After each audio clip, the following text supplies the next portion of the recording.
Sasalang sa unang pagkakataon ng Team Pilipinas sa 2024 ICU World Cheerleading Championships sa Estados Unidos. Yan ang ulat ni Bernadette Tinoy.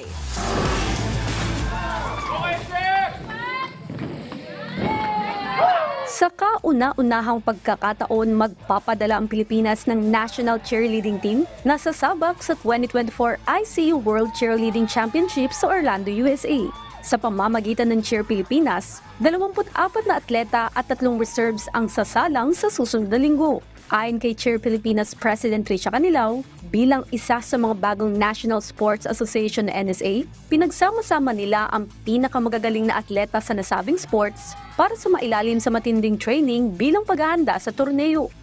Before, nagpapadala tayo ng mga kakalahok pero hindi talaga siya yung official Philippine team. So ito yung very first time. So sobrang excited kami.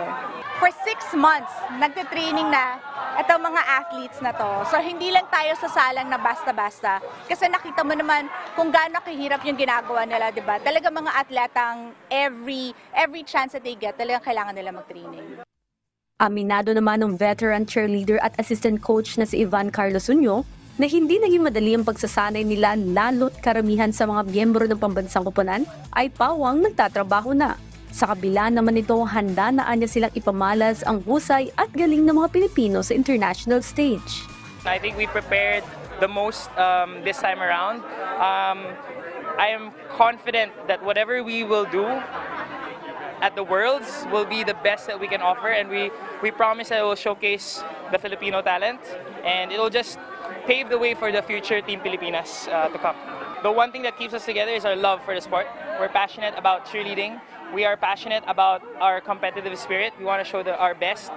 Patunay naman si Cristel Loñosa na hindi hadlang ang pagiging working athletes para marepresenta ang bansa at makapagbigay inspirasyon sa mga bagong henerasyon ng cheerleaders. I am a call center agent, so ayun, I work at night, and then after that, training naman the next day. Muli rin nagpasalamat ang Cheer Pilipinas at hiniling na suportahan sila ngayong darating na April 24 to 26 sa Estados Unidos. Bernadette Tinoy para sa Pambansang TV sa Bagong Pilipinas.